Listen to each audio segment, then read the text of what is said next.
Yeah, it's working. Awesome. All right, we're ready to go. Zero warm-up, we don't need it. All right, 3, 2, 1.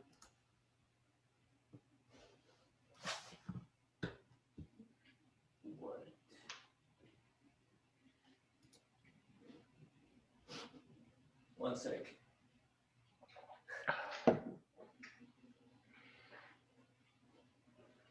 Let's do a little test first. Okay, sure. Let's just talk for 2 seconds. Hey, Chris, how's it going? Good, good. All right, enough testing. Let me It check out works. the audio. All works. Because the last thing you want to do is record for an hour and a half and realize you didn't record it. Yeah.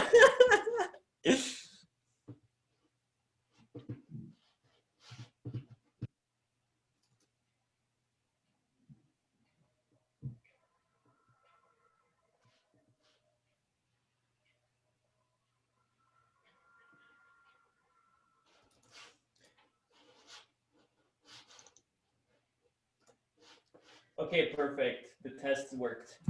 Good. So yeah, man, it looks pretty sunny where you're at. Oh, yeah. You're right next to your big window overlooking the Montreal Valley. Yes. That's right, in the middle of the valley. All right, 3, 2, 1.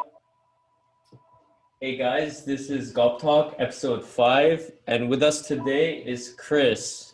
Hello. That's me. That's it. So tell me about your Hagop Talk now. Yeah, so I'm starting my own podcast, Joe Rogan style, where I interview people who interest me. More like a discussion than an interview, because I also really want to let people express themselves and discuss the topics that they want to talk about. Mm-hmm. Yeah. And it's 2020 style. Now we're doing it through Zoom online. That's right. That's right. Yeah, The one we recorded. Welcome to the 2020s. It's a new decade, new way of life, new way of communicating. It's true. We start off the decade with a bang. That's right. Where do you technically start counting? Because like 2020, I don't know, like some people count decades on the first year. Some people start on year 0, right? So what would you consider the new decade? 2020? January 1st, 2020. Yeah, me too. So it's been a year into the 2020th decade. A year in. Yeah, it's February now. And we still got 9 years to go. It's going to be a great decade. I can feel it. I feel it too. I really feel it. And a lot of transformation. For sure. Definitely a lot's changing. And at least for us personally, a time to build our infrastructure. That's right. The base layer, the foundation. That's what I'm focused on. So what, you're building les architectures Hagop Incorporated? It's so funny you use that name. It's the first name you gave it, right? It's right. Then I had to legally change the name for $800. That's hilarious. So what do you call it now? Hagop Architecture? No, it's called Les Services Immobiliers Hagop Sarian Inc. That's true. This is Quebec laws. Had to tie it into my real estate license, so. Because how does it work? You have to have your name in there and then your occupation, what you're doing, like a descriptor? Yeah. And then what type of company it is at the end? Yeah, but this is specifically for real estate brokering if you want to tie your license to your corporation. These are requirements. So it became a mouthful. Yeah. Do you have like a shortened name for it? Because I know with mine, with Space Paddles, we're the Space Paddles company, but like officially it's Les Marchandises, Space Paddles, SENC. So I don't even remember what SENC stands for anymore. It's some kind of partnership denomination here in Quebec. Yeah, I do. It's called GOP. All of my businesses will be under the GOP umbrella. But then each one's gonna have its own little name as well. Exactly, a suffix or a prefix. Mm-hmm. And just like this podcast is called GOP Talk, so Yeah. I'm adding the suffix of talk. I love it because you could just put it before or after whatever date you have. Exactly. GOP Talk. And eventually there'll be GOP REIT. And the first building under its ownership will be this building right here. Yeah. And all my neighbors will be paying me rent. But that's the 15-year plan. That's a long strategy. But again, the foundations are laid today. That's right. That's right. You're scoping out the building. You're living in it. So I'm a parasite. I take over one unit. And before you know it, I've taken over the whole building. One unit, then two, then three. Yeah. Are you still planning on renting out your neighbor's thing and then subleasing it? Oh, absolutely. But I don't have the finances to do it right now. Cash flow. That's right, because they're going to go through my credit, my earnings, my balances. Mm-hmm.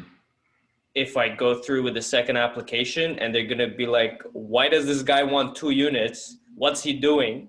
You know, so I don't even want to touch it right now until I have good cash flow, or else they might even kick me out of this unit.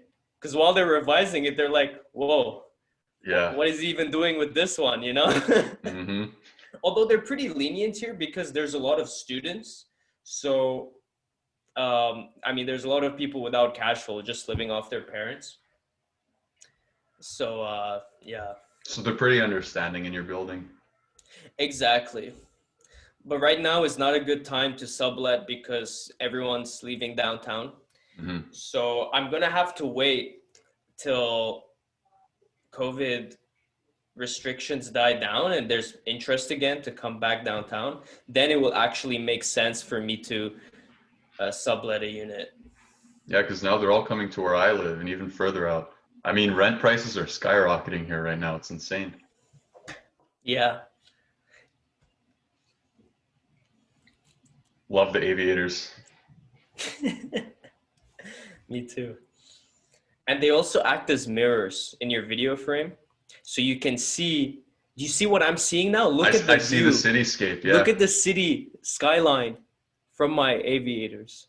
And you can see the laptop and the microphone, everything that's being recorded from. So it allows me to look where I want while still putting my focus on the camera. Love it. And gives a reflection. What kind of camera are you using? Oh, my laptop cam. Your laptop cam? Yeah. It's pretty good. It honestly looks better than my webcam. I got a cheap Chinese one off Amazon. Yeah. Well, I'm really going to move to the GoPro Hero 9 when I can afford that because I can stream it on OBS.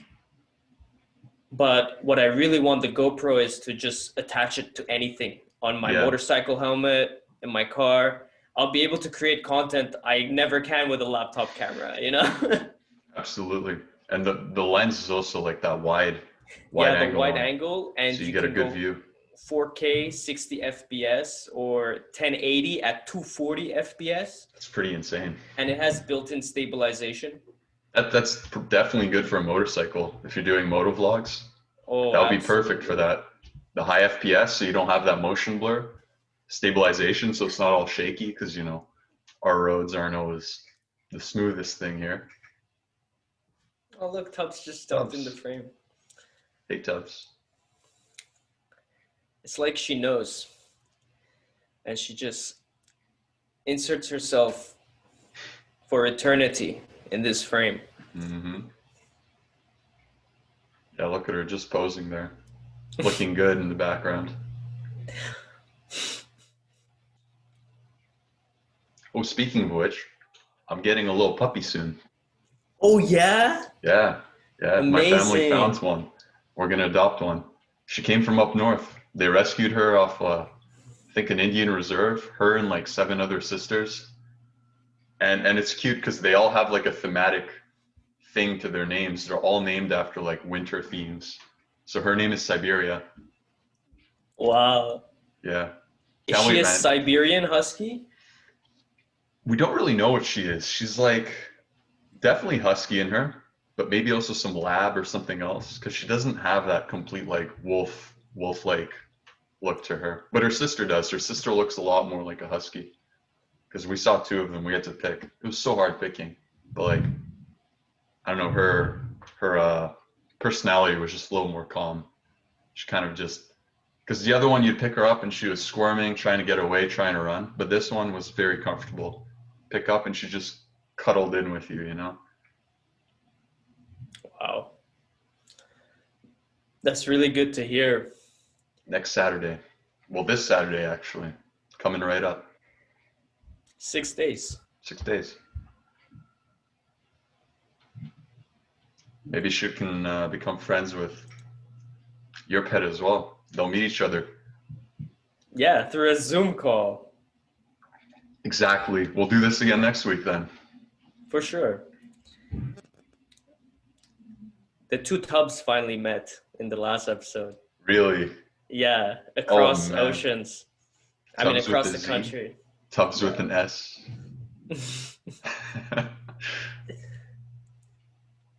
How's the other tubs doing? Oh, good. Like all cats. For sure. Living the life. Living the life. She's already at a level I will never reach. Tubbs or Ziggy? Tubs.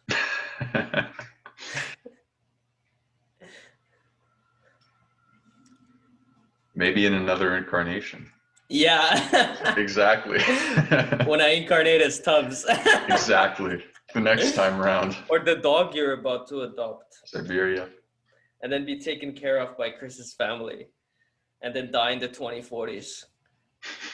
No, 2030s. Yeah, maybe 2030s. Dogs don't live that long. Yeah.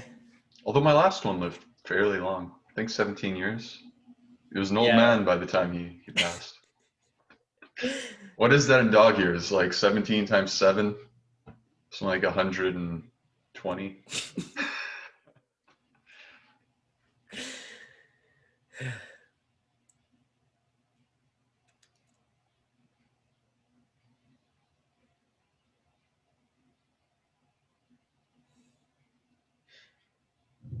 Yeah, man. It looks good where you're at with the sun. I mean, it's nice outside here too, but I'm in my basement right now. Yes. The And cave. I can't wait to go outside. I don't get how people are quarantining. I don't go out for one day and I'm losing my mind. I totally get it, man. It's the same here.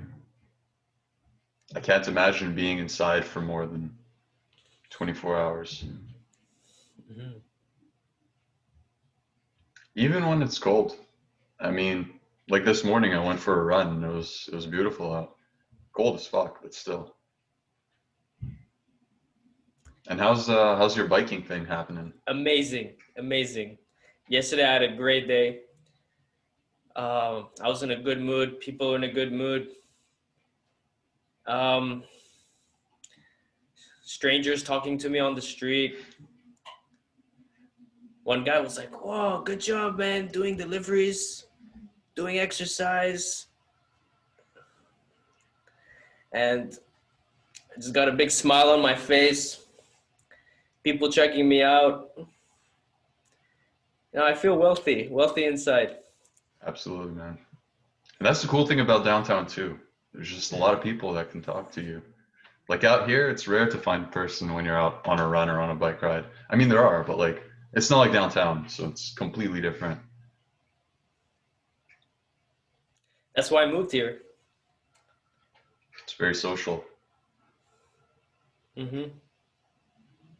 But yeah, like how's your bike holding up? You know, bombing through the snow on your winter tires. That's the thing. I've been doing zero maintenance on it because I'm supposed to wash it and degrease it and re-oil it like every week, check the tire pressure.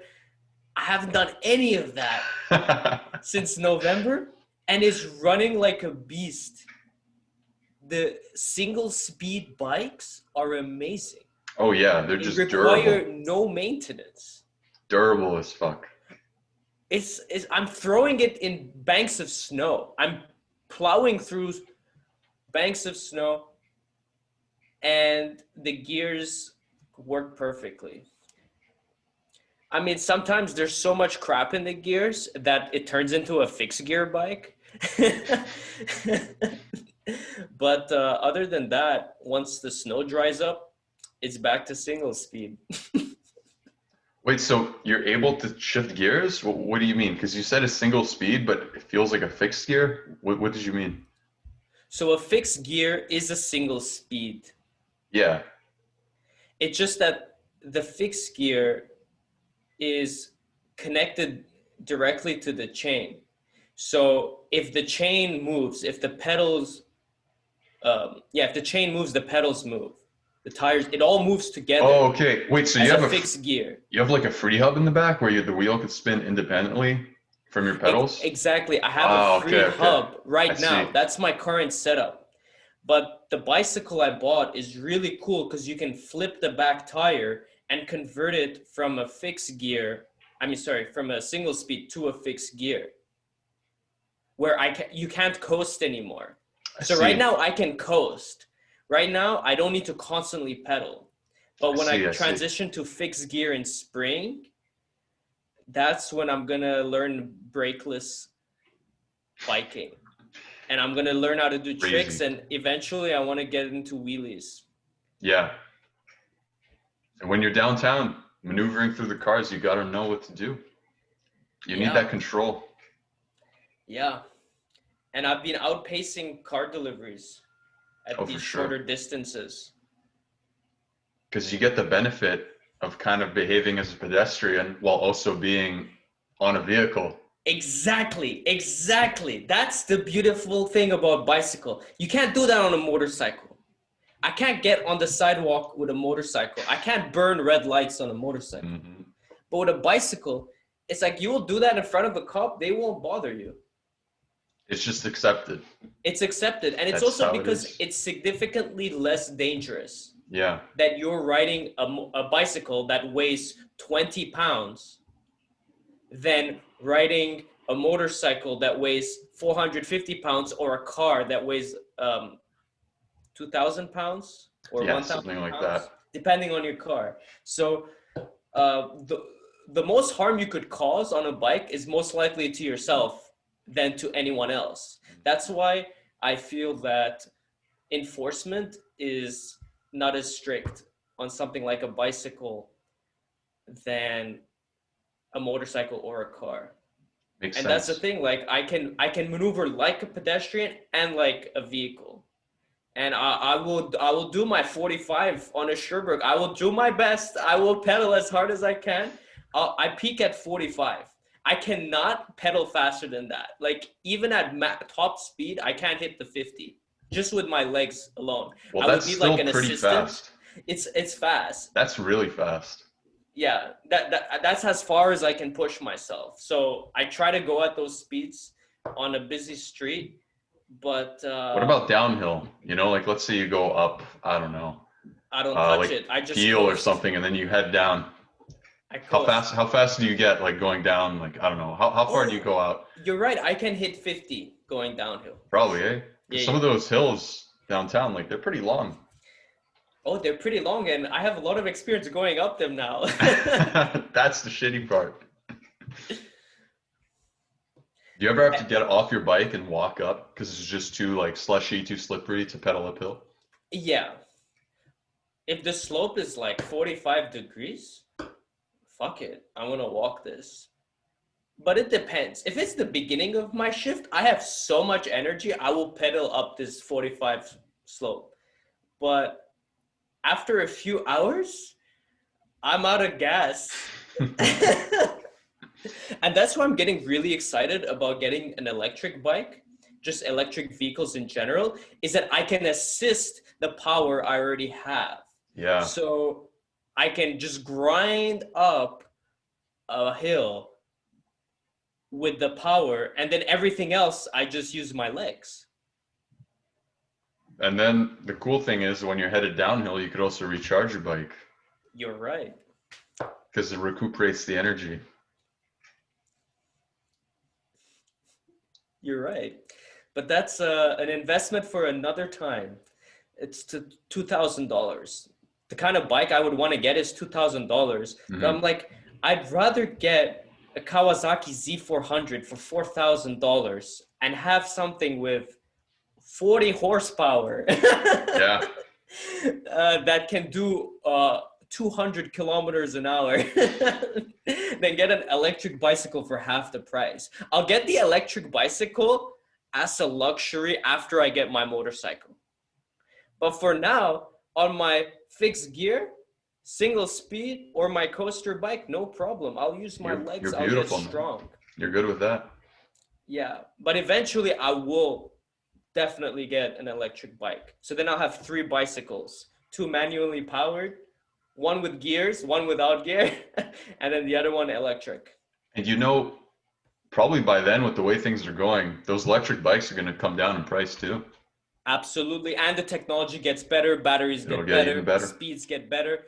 I did so much research into electric vehicles. I've already made a list of the next vehicles I'm going to buy because I'm spending my day traveling, going around. So I realized I need to invest in vehicles, and electric makes so much sense because I can charge it within a couple hours in the comfort of my home, and then it assists my manual power. So it actually puts less strain on my body, allowing me to do a longer shift with less fatigue. Because yesterday, after 5-hour shift, I'm exhausted. I had to go to the home and I just had to lie down for a bit. But if I had an electric motor assisting me, say, on the verticals, I could come home a lot more rested. But I don't mind grinding right now because it's making me really strong. Now it's like, okay, I can go up this mountain. You're getting fit. I'm getting really fit. Yeah. Love it. Love it. So yeah, speaking of that, the next vehicle I'm going to buy is not a motorcycle. It's not a car. I'm going to buy an electric skateboard. Okay. For the summers? So for the summer, because I've been seeing all these Uber Eats delivery guys. They got their electric bikes. They got their electric scooters with the handlebar. I haven't seen one person on an electric skateboard. And now I want to be the first Montreal delivery guy on a skateboard. That'll draw some attention for sure.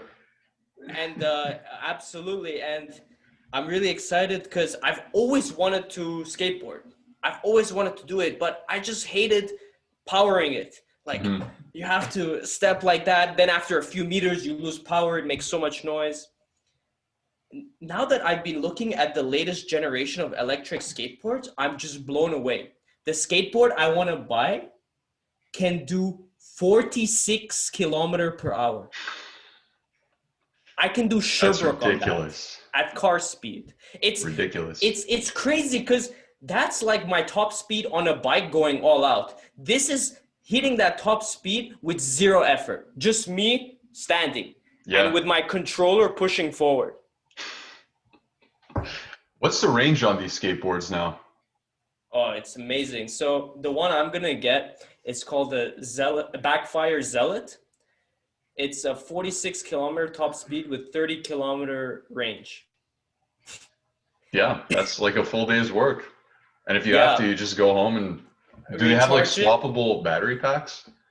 Like, are you even able to buy an extra and switch them out? It's not designed like that. You can change the battery if you need to, but it's not a hot swap. But still, let's say, you go out in the morning biking, you get tired, hop on your skateboard, run out of kilometerage on that, you can go back on your bike. Yeah, exactly. That's also why I want multiple vehicles, especially if I have multiple electric vehicles, is I can just go back home, swap it with another vehicle that's charged, and then go back out. Or if I want to be old school, just ram that fixed gear. Yeah, that's it. That's it. Who knows? Maybe even a Tesla one day too. An electric car, Well, that is on my list. for It's sure. on my list, but that's the 100K range. You know, I There- can I can barely afford a motorcycle and its license. So that's in like a couple of years. The Tesla, definitely. And the Teslas are getting so good. The new Tesla, the yeah, model, the plate, it does 0 to 60 in less than 2 seconds. I know. Can you imagine that feeling? Just getting pressed back in your chair that hard. The acceleration, crazy. It's a supercar now. Yeah. And And it's only supposedly, $100,000. It's like suppo- you can buy a Lambo, a Ferrari for 250, or you could buy a Tesla for 100. You know, they're just superior machines. Electric's the way to go. that's it. Now the battery energy storage has caught up. I mean, you could just outcompete cars, internal combustion engines. But I don't know. There's still something about having that motor there. You know, the vibration, the noise it makes. Like on a bike, I don't think I'd ever get an electric motorcycle. At least not for now. I want to hear that engine. I want to feel it between my legs. Same. Well, that's why we need to have both. One of each for car and motorcycle. Yeah. One gas, one electric for the motorcycle and the car. Yeah, you wanted a Mustang, right? Yeah, that's The V8. the V8. So I'm gonna have three cars: the Honda Civic, the Mustang, and the Tesla. Those would be the three cars I'll need in my life. Eventually, I have a van too, but I don't count that as a car because the van will become a home. The Like van home. your van home? Yeah, that'll be my apartment on wheels. And then I'll have all my electric skateboards, bikes, scooters, all of those guys. Is your van going to be electric powered? I haven't thought about that, but by the time I do get into it, it will probably make sense to get an electric van. Yeah. It's true. Because if you get into it, let's say 5, 10 years from now, but let's say you got into it now, would you rather build your own vans or like buy them new and refurbish them, or maybe buy used vans? Right. If I got into it now, I would buy a used, cheap van. I would do it as affordably as possible. I'd just go gas. But if I had as much money as I needed, I would just go straight to electric even now. But yeah. But what I about your would love- customer base, right? Because think about the people that would be getting into a van home.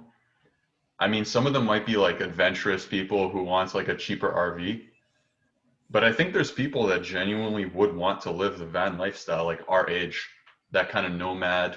You know, you go out, you work from home, you work off your laptop in the back of your van. Oh, absolutely. So what I was talking about is the van I would build for myself as a first prototype. Okay. I'm not talking about a commercial product, but I do want to get to that point where I have a company making van homes. Bones Inc. Yeah. I remember It's that all one. written out. I have my 12 businesses written Yeah. out. I just have to build them one day at a time. You just got to start, you know, step one, the foundation, selling homes, Yeah. selling real houses. How's that going? How's the market? The market's doing well. Prices are going up. Yeah. But what about your on your end? Oh, nothing's going on my end. Fuck. But that's okay because it gives me the time to focus on other things. True. And I've really realized that I don't want to chase after people in this business. It's oversaturated with brokers. There's a lot of people who are struggling to make ends meet exclusively as a broker. So I'm diversifying right now. And I'm seeing this intellectual property game as a huge part of the foundations to lay down. Because as I build the Hagop brand, people will come to me. That's right. You don't even have to add, or like your brand will advertise itself, sort of thing. right? Yes. The notoriety. Yes. And by making this YouTube video podcast that will be uploaded in the next few days on all platforms, it'll be accessible to everyone. That's what's blowing me away with people building businesses, just creating content. Mm-hmm. That you can build a bigger business just filming yourself than you could as a real estate developer or a real estate broker. But I'm seeing it as a bigger picture of how building the brand will result to more opportunities later on. Right. Because it's like an autobiography almost. Like people get to know who you are before they do business with you. Exactly. And they could spend as much time as they want getting to know you because there's thousands of hours of content of you talking, your friends talking, so they'll get to know exactly who you are. Absolutely. And with the GoPro, I can finally get into daily vlogging. Yeah, you should vlog your journeys doing Uber Eats. I absolutely want to. That would be I have so cool. so much fun. I just need a GoPro. Yeah. That's stopping me right now. So I just need like $600 and I'm good to go. Because I'm already wearing a motorcycle helmet. I'd love to watch that. Wait, you wear a motorcycle helmet while doing this? Yeah. Why am I gonna wear a flimsy bicycle helmet? Is it your like head casket thing, or did you get a full face mask for it? So I have two motorcycle helmets. The one I'm using most often right now is the 3/4 face. So it's open here, but I have the mask, which I now have strapped on the outside, so I can turn it into a full face or put it on top and open up my face. So when I'm seeing clients, when I'm going into restaurants, I'll open up my face. But when I'm biking, I go full face. So I found this hybrid setup with that black one. And then what about your other one? That one is my Master Chief helmet. Let me show it to you. Yeah, I finally pimped it out.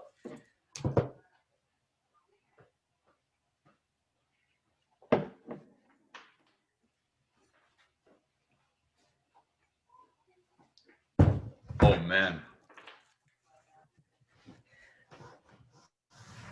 Check this out. Wow. And I have 3 different visors on this. So right now I'm rocking the Master Chief dirt bike look. I got these goggles, 100%. Although I also have a transparent visor and an RSD gold mirrored visor. Nice. It's so crazy. Imagine these glasses, but over the whole face, and it comes down like this. It looks so futuristic, and people can't see where you're looking, but you see clearly out. And I even have a tinted visor in here. Like a drop down? A drop down. Yellow. Nice. Yellow colored. Man, that's sick. How much did you get that helmet for? So everything, including the visors, the accessories,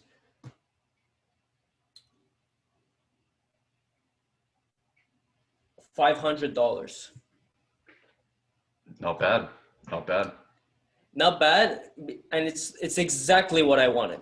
I didn't want to half-ass this because I wanted a motorcycle helmet that was going to inspire me to get my motorcycle. And I put it on my shelf right there every day. So when I see it, I'm like, I got to get that Kawasaki. You got to do it. Get your license, follow up, get the bike. That's right. And the jacket. So I'm getting one piece at a time. And getting the helmet was the most important piece right now. Mm-hmm. That's it. The slow build. Slow build up. Foundations. This helmet is part of my foundations. And I'm using it now to make some cash. And it's there to protect your most important assets. That's it. That's why I'm not wearing bicycle helmet. I do have a bicycle helmet. I use it sometimes when I want to listen to music because it's just covering like this, you know? Yeah. But this, it's even protecting your chin. That's it. Look how strong that is. You won't break your jaw on this. What do you think that bicycle helmet is going to serve you for in a serious accident? Trust me, I still have a little scar next to my eye from when I flipped over my bike. Fell right on my face, and I had my glasses on, thankfully.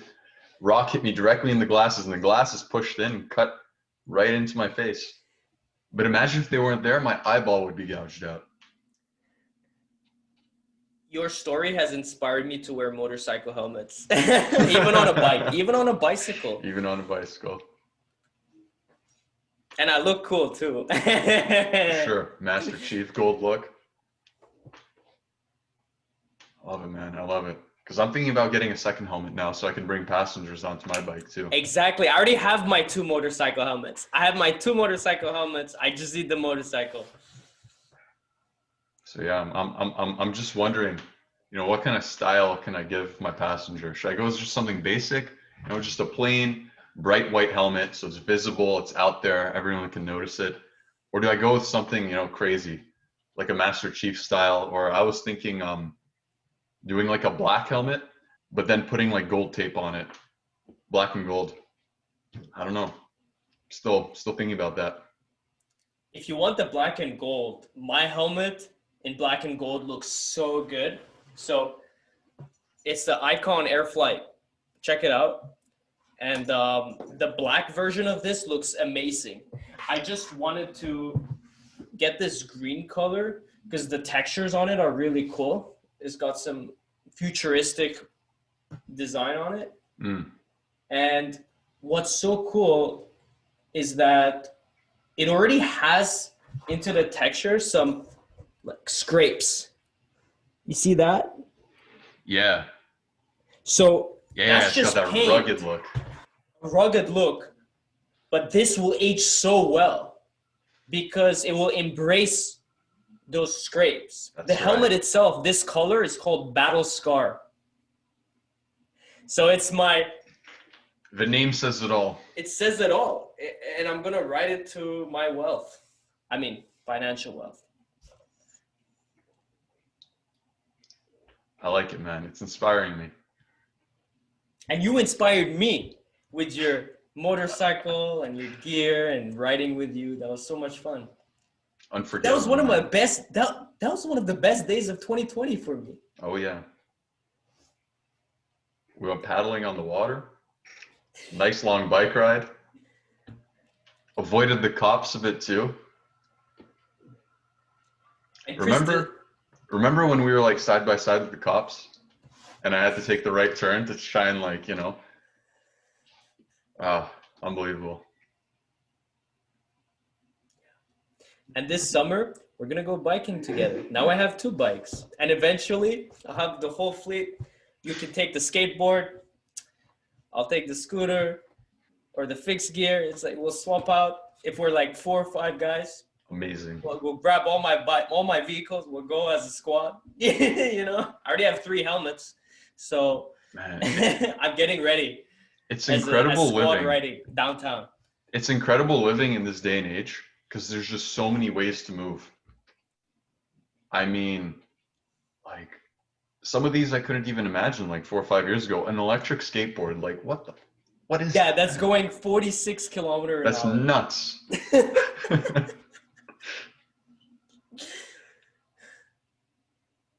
Yeah. For downtown, I don't need to go faster than that. For sure. And the maneuverability of a skateboard, that's even more maneuverable than a bike. You could just pick it up and walk with it. Exactly. That's why I want to do it. I got to do it. Starting spring, let's go. Backfire Zealot. I'm going to zoom around the city. Because that's one thing I noticed, because I have delivered downtown a few times, but like with my car, it's so difficult in a car It's so hard. You get stuck in traffic, parking is impossible, and you spend half your time outside of your car anyways, you know, just traveling vertically, going up and down the buildings. So I gotta leave my car behind on the street, put it at risk of getting a ticket because it's always illegally parked. Yeah, exactly. But see, right now I'm killing it on my regular bicycle. I'm outpacing cars, walkers on my bike. But I can take it to the next level on my skateboard because I won't even need to lock it. I grab it. It weighs 40 pounds. I'm strong. I grab it. I go inside. I won't even 40 have to lock. pounds? That's pretty damn heavy for a skateboard. Well, Oh, actually, the battery pack. It's probably a big pack, eh? is it 40 pounds or am I confusing it with another one? But Maybe the anyways, scooter's 40 pounds. oh, the scooter. Sorry, the scooter's 40 pounds. I confused it with the scooter I wanted to buy. No, I think it's 20 pounds. Anyways, it's like light enough for me to pick up, which is insane because I can pick up my bike to park it, but I can't carry a bike into a building because it's huge. Yeah. Getting a bike through a door is really hard. With a skateboard, a longboard. You could just slide it into your backpack. Exactly. So I'm really excited. That's dope. I'm gonna be turning heads this summer, and I wonder how the police are gonna react. Well, I wonder how cities are going to react. Because with all these new ways of travel, I mean, think about like city planning and city design. Most of our cities are built for cars now. Mm-hmm. But that's going to change. Like, can you imagine what the cities of 2050 are going to look like? Completely different. Completely different. You know, maybe they'll have the infrastructure there for not just bikes, but those electric scooters. People will probably have electric like rollerblades by then too, you know? Yeah. Or electric shoes. Electric shoes. You have shoes that are flat, and then you push a button, and the rollerblades pop out, and you're good to go. Do you remember Heelys? Yeah. Those were so cool. In elementary school, man, you were the coolest kid if you had them. Or those light up shoes. Oh, yeah. These new electric rollerblades, they'll be able to do it all. Light up, pop in and out, have 30-kilometer range. Dude, imagine 50-kilometer an hour on electric rollerblades. At that point, I'd be terrified, but I'm going to learn firsthand on the skateboard. Because you'd probably have to get like a probably bodysuit. Scary. Like, special jacket, elbow pads. That's what well, I have the motorcycle helmet. Wear your motorcycle gloves, motorcycle helmet. Yeah, motorcycle gloves, motorcycle helmet. You're right. I might have to get some pads. You'll probably need pads for like your joints, like your elbows, shoulders, knees, and hips. Protect the vital areas. Yep. Well, doesn't a motorcycle jacket already have a lot of that padding built in? It does. So I could just use my motorcycle jacket. I guess you could, yeah. But it might be too, because they're not that breathable. Mm. It might be too hot in the middle of summer to wear a full-on motorcycle. But I mean, if you're moving at 40 kilometers an hour, that's not bad. That's some good airflow. Yeah.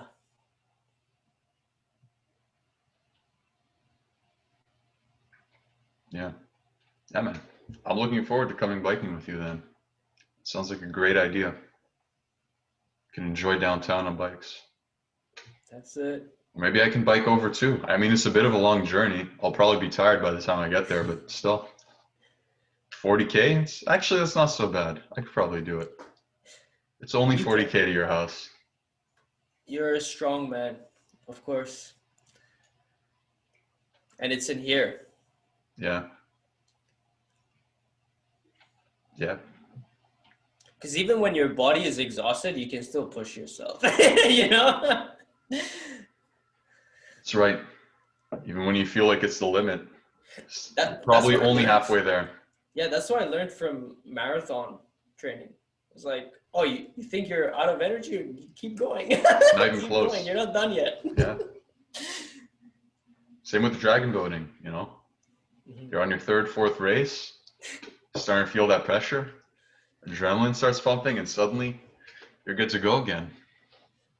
And you're winning the championship.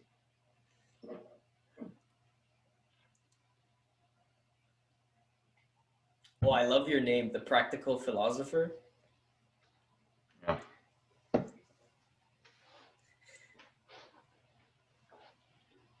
It's my alias.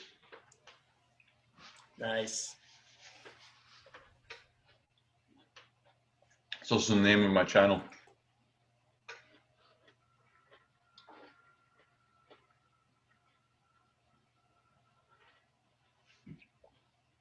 Yeah. And like I said, I'm also going to record this, put it up on my channel, so we can have like a two-parter. Well, I guess we're going to have the same content, but still. So who have you interviewed so far? You in episode 2. Kunal. That's true. I came over when we were controlling the colors in the background. You got it. I was rewatching that 2 days ago, and I was surprised at how good the audio quality is from that little microphone that you were using the mug to keep in place. Mm-hmm. Yeah, your little lavalier PS4, microphone. the PS4 microphone. PS4, yeah. To record podcast. So what kind of mic are you using now? Professional one. I see. Semi-professional. It's $60 off Amazon. Hey, so I'm using this. You know what? The quality is good. Honestly, technology is getting good to a point where even the low-end stuff is at a good quality. Mm-hmm. So eventually, I would want to get a $600 microphone, but a $60 microphone is the perfect place to start because you get a good enough quality, but that doesn't break the bank. Mm-hmm. And as you become more successful, as your IP starts generating revenue, then you can invest into better hardware. Yep. But I mean, like 99% of it isn't the hardware. It's the people. Exactly. That's what really matters. So you just got to get started with whatever hardware you have. Although getting good hardware, it helps. It helps because then you're just providing the highest possible quality in terms of the content of you as a person, but the video and audio quality as well. But I mean, like you said, the quality, even for the low-end stuff, is so high. Like you'd have to be an audiophile to really recognize the audio difference between like a $60 mic and a $600 mic nowadays. It's, yeah. Wow. I just noticed that we can watch the sun moving on my face. Right now, it's directly in the center. Earlier, it was half face. Mm-hmm. It's so cool. And you can see the view. Look at this view. Lovely. I'm having so much fun doing this right now. Like this moment is a lot of fun. Same, man. Same. This is life. This is how it was meant to be lived. And we're creating our own platforms to express ourselves. That's what blows me away. Is this would have been impossible 3 decades ago, 4 decades ago. Maybe not impossible. You know, there were still ways to do it. It was just much more difficult. Ways, but there were gatekeepers. Yes, that's true. That's true. And you had to do what they wanted. 3-minute clip, done. Mm-hmm. But here, we can talk about anything for hours. It's complete creative freedom. And doing it off this 2016 laptop, this $60 mic, this $50, I mean, this was more, but I bought it used. So it's just like, it's more about expressing your creativity than the hardware you're expressing it with. Well, the hardware is just an extension of our faculties, of me, of you, of all of us. It's pretty amazing. Actually, I got something here. I got a new hard drive so I could store the gigabytes and terabytes of storage. Yes! Because my new phone, I actually got a new phone too. Beautiful phone. Fucking love it. What's it? What's What is it? What S20 model? Ultra. I went all S20 out. Ultra? I got top of the line. So you dropped $1,500.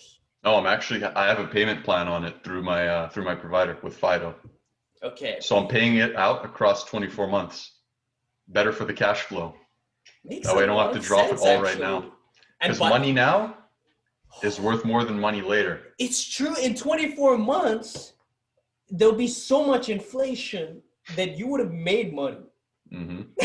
And it's also an opportunity cost because I keep this money now and I get to use it to other productive means that will earn me more income so that by the time the next payment comes, it's paid for. But yeah, That's so smart. this thing can record in 8K. Wow. So it just churns data. It's insane. I mean, I don't use the 8K. I just use 4K because the 8K, like literally, I think 100 gigs goes in something like 40 minutes.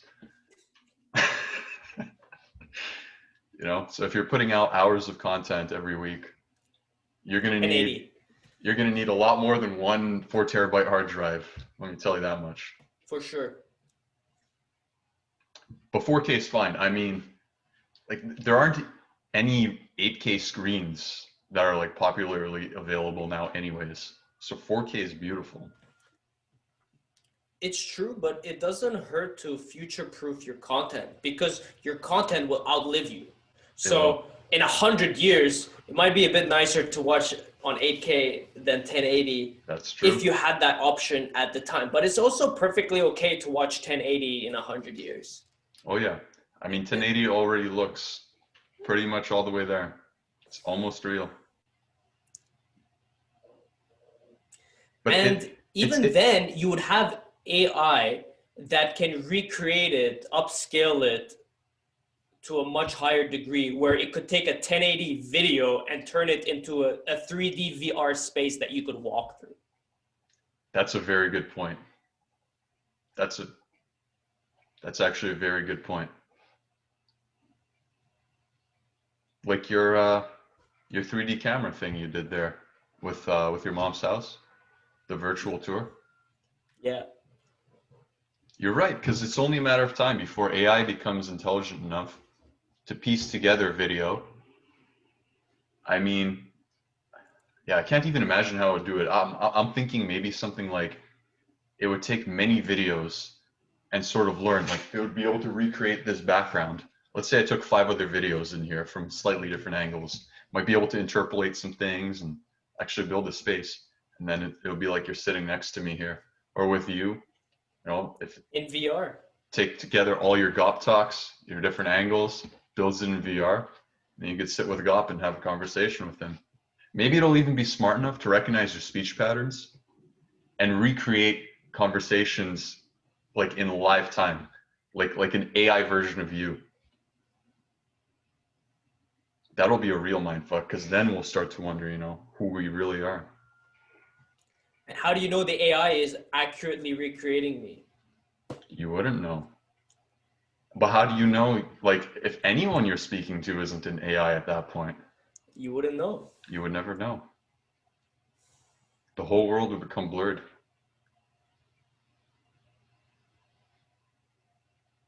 I mean, for all I know, already we have like deep fakes and stuff.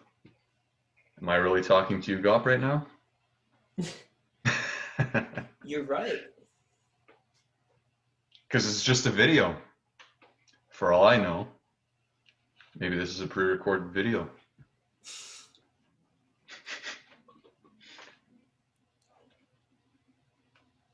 That would take some serious processing power to pre-record, say, 1 trillion iterations of how this conversation can go down and then switch between them, playing back to me, your feed. So I think I'm really talking to you, but I'm talking to you like 10 years ago, let's say, or even like 10 months ago. 2020.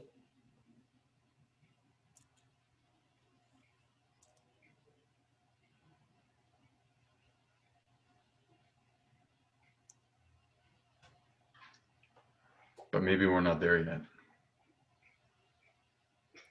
Or maybe we are. I mean, like, what are your thoughts on time? The way time flows.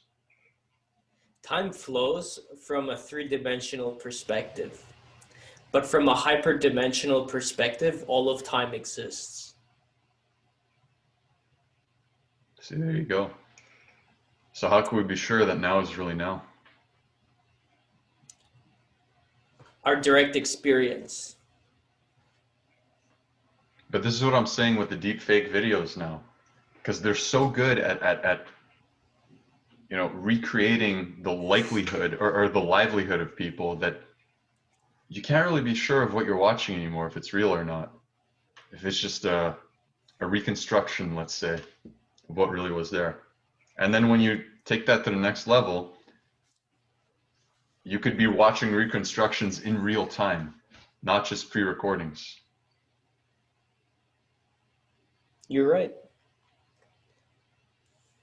And the hardware will get to that level in combination with the software to emulate that. Mm-hmm. Just look how quickly technology is moving. It's unbelievable. And we're still at a lower point in the exponential curve. We're still in the early 21st century. Yeah, can you imagine what like 82nd century technology looks like? Yeah. I mean, we're still only in like the third decade of the internet being established. Mm-hmm. And speaking of that, I'm starting to see this as a real estate grab, a land grab. Like, because I've been studying a lot of YouTubers and just people creating content. And the most successful people today, they all started in like 2009. Mm-hmm. And they just did it every day for 10 years. And now they're huge. I mean, they were huge before, but at the 10 million subscriber count. So instead of being like, oh, that opportunity's gone. No, it's still here. It just, the market is so much more saturated. So you have to be even more creative to stand out. Well, just like in the real economy, we're probably going to see some booms and busts along the way. Yeah. So people that get huge, maybe you have 100 million, a billion subscribers at some point, who knows? That might pop. And then all those people are going to be looking for somebody new to consume content from. So it'll kind of breathe its way in and out. Yeah, so there's so much opportunity within this decade as well. So that's why I want to turn it into a discipline of creating content. So I can, And another thing, it takes like 10 years. That's what I'm seeing really. yeah, From all the people I've been looking into, they took about 10 years. Whether like even musicians, you will make crappy songs for 10 years before you're good. mm-hmm. And most of these guys will start at 15 years old, and okay, at 25, they'll do something that gets people's attention. So I'm looking at this decade like that I might as well just go all in now in 2021 instead of seeing the lost opportunity of not having started in 2009. Like, what that's do you done. have to lose? You got nothing to lose. It's free. It's essentially free to make this stuff. Yeah. Other than your time. Than your time. I enjoy doing it. So it's just so much fun. Exactly. So there's really no loss. And what I was going to say before is, you don't even have to become the biggest. Like, yeah, sure. Somebody got to 100 million subscribers in 10 years. By the next 10 years, maybe they'll be at 1 billion, but then you yourself, you will be at 100 million. You'll be at 100 million. Yeah. Or 10 million or 1 million, but you did what you loved. Or 10,000. Could be anything. Could be zero still. Maybe you got unlucky and it's still zero. But you're right. You just do what you love. So there's nothing lost.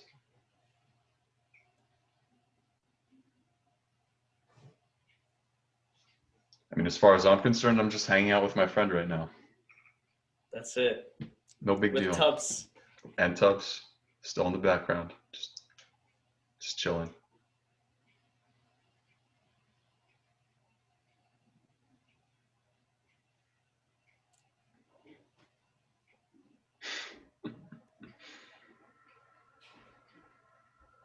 It's like she knows. It's like she knows we were talking about her. And she's gone. That's amazing.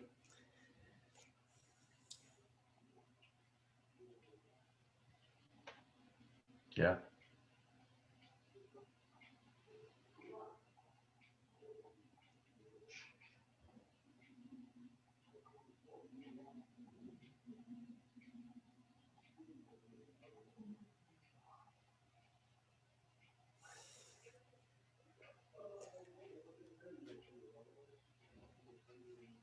Wow.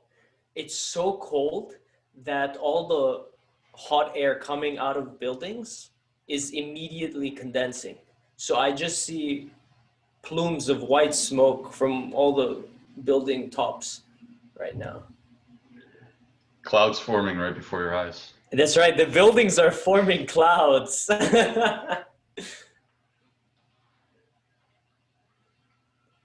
Well, there are no clouds in the sky right now.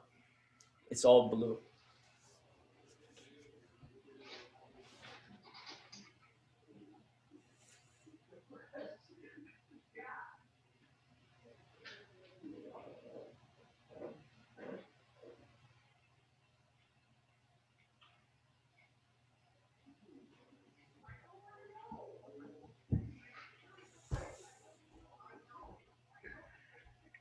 So how long have we been recording for?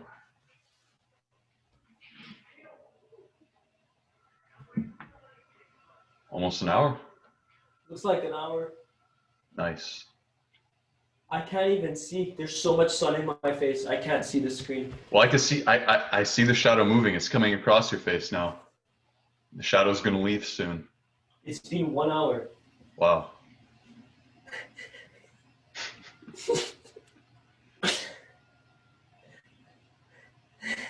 I love this overexposed, underexposed lighting. It's crazy. But that's what I see every day. You're getting to see what I see is the movement of the sun and the moon and the stars and the clouds and the colors in the sky. Yeah, all reflected off your aviators. That's it. It's a mirror into your life. Yeah. While still giving me discretion.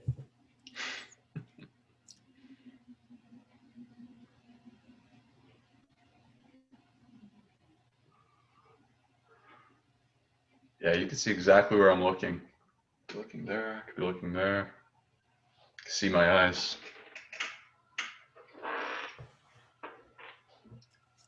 Letting everyone know what's going on, where I'm looking. Yeah, I picked up this trick from Casey Neistat. A little bit of privacy. That's the thing, you know, when you're online, I can't tell if you have privacy or if you never have privacy. It's like this in-between new state of things. Because at the same time, anyone could see you at any moment of the day 24/7, and it's there forever.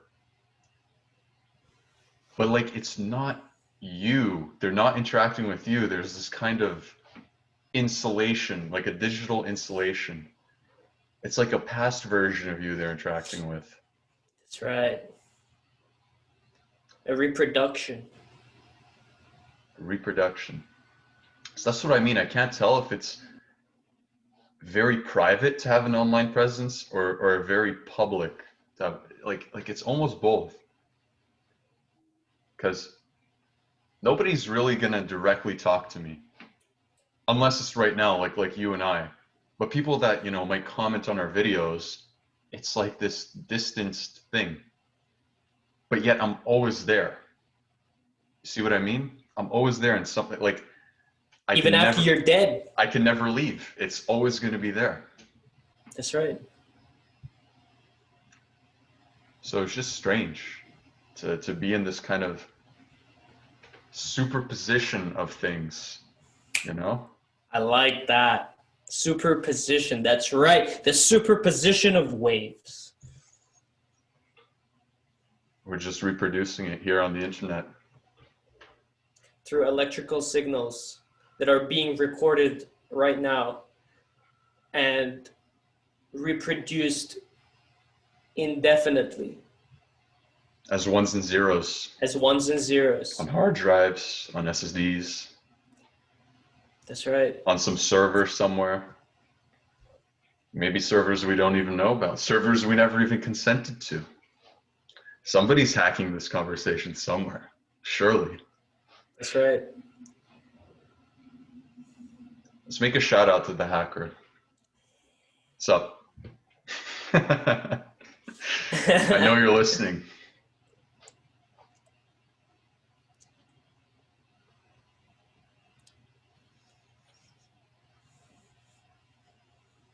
So yeah, how do you feel about this kind of both having an insulated digital thing going on where you have a little privacy, but also where you're never going to have privacy, where everyone's going to get to see you at all times? How do you feel about that?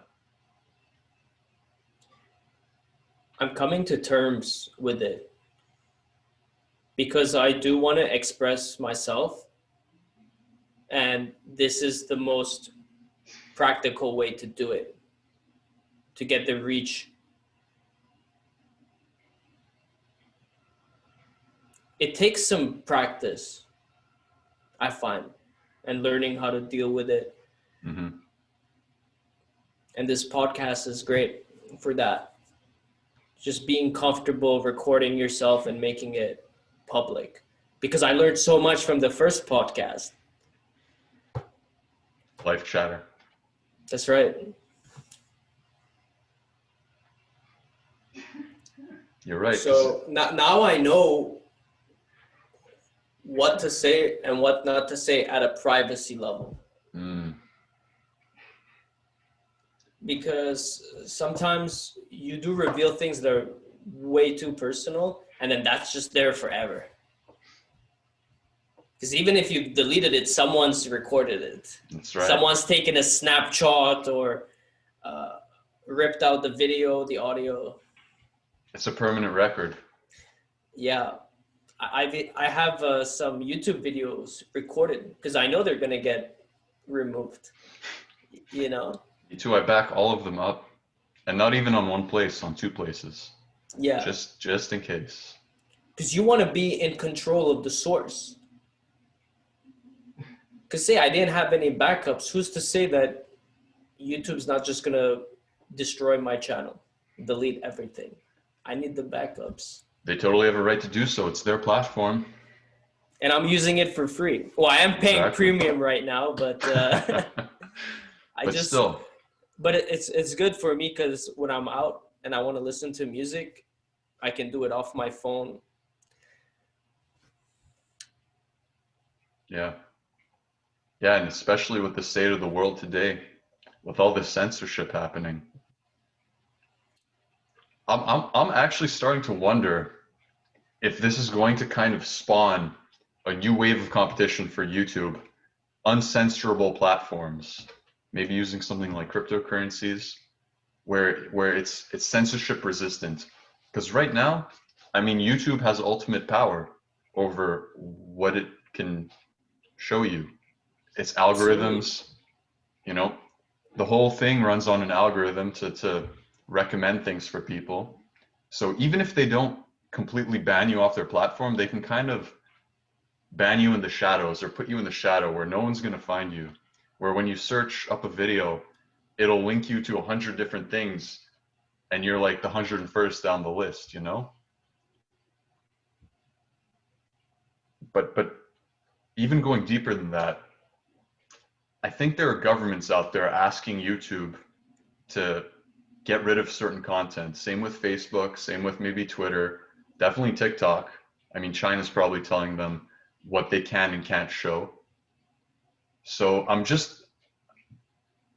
I'm kind of looking forward to seeing new competition get brought up that'll give YouTube a run for its money, let's say.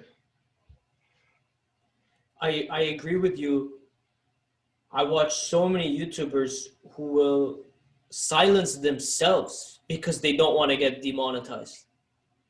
They say one thing, you lose your income. Mm-hmm.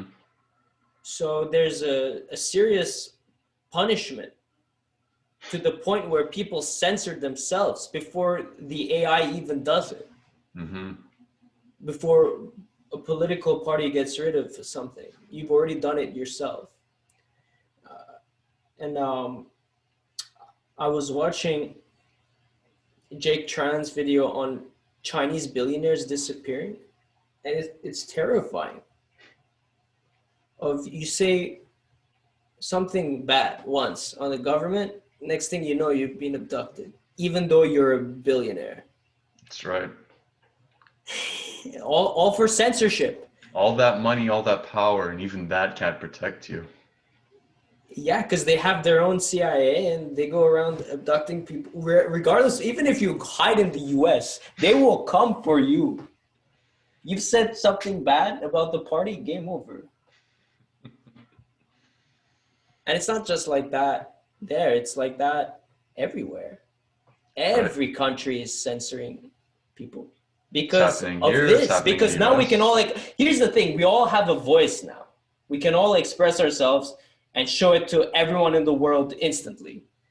And governments want to stay in their old way of just controlling, censoring everything. So you're right. It'll be nice to see new platforms come around that tackle this issue, because the way YouTube's doing it is you have so many restrictions that you censor yourself, even if you don't get censored afterwards. And here's the crazy thing. I don't actually think YouTube wants to do this. They don't. It would be in YouTube's best interest to have everyone on their platform just doing whatever they want. YouTube. Exactly. But the government steps in and forces them. So YouTube's censoring themselves as well. And they can't do anything about it, because even a corporation the size of Facebook cannot resist the powers of entire nations. Mm-hmm. That's what I'm seeing. It's like at the highest levels of power, you want to rule the nation so that you rule the corporations and the individuals within that nation. So even having a corporation, like these billionaires, as I said, even at all that level of power, you're still tiny compared to the people who are really on top. It's crazy. The trillionaires, there are trillionaires, right? Seriously. Yeah. We think Jeff Bezos and Elon Musk are the richest people at 190 billion US dollar. That's a joke. There are trillionaires secretly hiding today. Mm-hmm. You will never know who the trillionaires are, but they exist. People who control entire countries. But at a certain level, I just can't see one person being able to possess that much power, because there's always going to be just other things that are going to occupy your mind, and other things that you're going to have to interact with. Like you're still going to have responsibilities to your friends, to your allies. So it's impossible for one person to control that much. Well, it's not, because you have proxies. You have armies of people underneath you serving you. You just implant the vision and they execute. Well, that's like how a government works. So if you're the head of the government, you have all these people doing what you want. So but what I mean is, within 24 hours, you can rule so much. But it's still a two-way street, because even though those people are serving you, they're still selfish in their own way, and they expect you to serve them in a certain way as well. So it's a give and take. Yes. Unless they are completely terrified into obedience. It's true. Maybe they're so terrified that the only service you're giving them is the guarantee that you won't kill them. Or put them in jail. Yeah. Or torture them. But even that's not a guarantee. Nope. You can never be too sure. But yeah, it's crazy living through this time period because we get to feel this push-pull. We get to experience it. The downfall of YouTube, is that going to be a thing? Like, what's going on? Downfall of Facebook? You would think these companies would be untouchable. Something like a Google, I mean, look how big and powerful they are. But I'm seeing some cracks starting to form, and it's quite interesting. Quite interesting.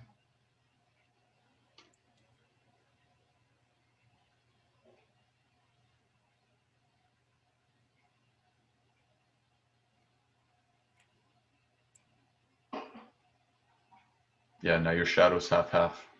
The other half. Swap sides.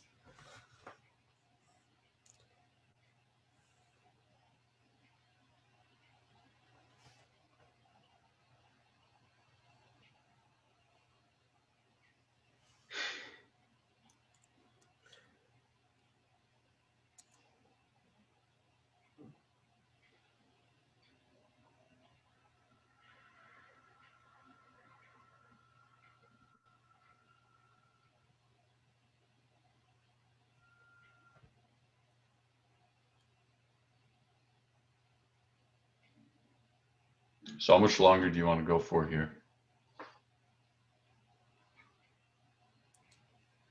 As long as you want. I don't mind calling it a day if you want to cut it. But if you have more to express, then we can keep going. What do you feel like? I kind of feel like I've reached another roadblock. I don't know what to talk about. I don't know what to say. All right, then let's call it a day. Can we call it a day? All right. Thanks for tuning in. This has been Chris joining us today on this sunny day in Montreal. Thanks for having me on Hagop Talk. No problem.